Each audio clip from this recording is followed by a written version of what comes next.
राणा सांगा पर क्यों छिड़ा विवाद? क्या है पूरा मामला? समाजवादी पार्टी के सांसद रामजी लाल सुमन के राणा सांगा पर बयान देने के बाद शुरू हुआ विवाद।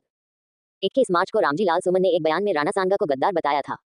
26 मार्च को करणी सेना के कार्यकर्ता भारी संख्या में रामजी लाल सुमन के घर के बाहर इकट्ठा हुए और उनके घर में घुसने की कोशिश की।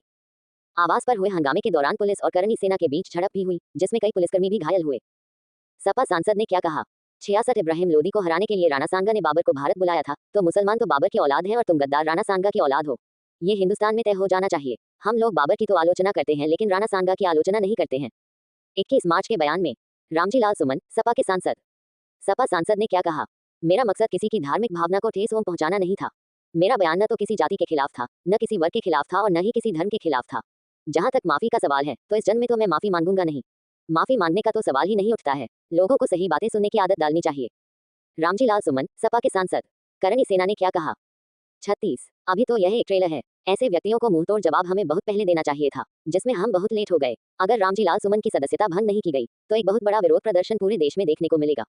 सपा सांसद के आवास पर तोड़फोड़ के बाद महिपाल मकराना, करणी सेना के नेता। बीजेपी ने क्या कहा? 66। राणा सांगा ने मेवाड़ और राजस्थान के लिए बहुत कुछ किया है। विपक्ष बिना किसी रिसर्च और जानकारी के महाराणा प्रताप और राणा सांगा के खिलाफ ऐसे बयान देता है। उन्होंने मातृभूमि के लिए इतने युद्ध लड़े हैं, ऐसे व्यक्तित्वों के लिए ऐसी ओछी टिप्पणी करना उचित नहीं है। 23 मार्च को दिए बयान में दया कुमारी, राजस्थान की उप मुख्यमंत्री। भाजपा ने हमेशा अपने राजनीतिक फायदे और नफरत फैलाने के लिए इतिहास के पन्नों को पलटा है। समाजवादी पार्टी के सांसद रामजी लाल सुमन के आवास के बाहर हुई घटना निंदनीय है। सपा सांसद के आवास पर तोड़फोड़ के बाद अखिलेश यादव, उत्तर प्रदेश के पूर्व सीएम।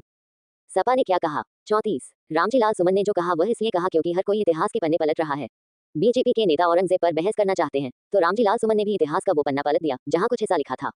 23 मार्च को दिए बयान में कौन थे राणा सांगा? मेवाड़ के राजपूत शासक रहे संग्राम सिंह को लोकप्रिय तौर पर राणा सांगा के नाम से जाना जाता है।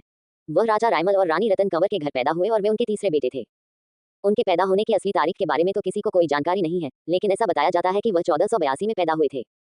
ऐसा कहा जाता है कि राणा सांगा ने खानवा के मैदान पर बाबर के खिलाफ युद्ध के अलावा कोई बड़ा युद्ध नहीं लड़ा। आमतौर पर उन्हें राजपूतों को एकजुट करने वाले राजा के रूप में देखा जाता है। राजस्थान की 10वीं क्लास की इतिहास की किताब के मुताबिक राणा सांगा ने 1517 में खतौली की लड़ाई में इब्राहिम लोदी को पराजित किया था। इसके फौरन बाद सांगा की सेना ने लोदी की सेना को बाड़ी धौलपुर की लड़ाई में भी पराजित किया था। National school of open schooling के पाठ्यक्रम के मुताबिक लोदी शासन में पंजाब के बड़े हिस्से का गवर्नर अफगान दौलत खां लोदी का इब्राहिम लोदी से संघर्ष बढ़ रहा था। इधर राणा सांगा भी उत्तर भारत में अपने शासन का विस्तार करने की कोशिश में लगे थे। National school of open schooling के पाठ्यक्रम के मुताबिक राणा सांगा और दौलत खां लोदी ने बाबर को भारत पर आक्रमण करने को कहा था।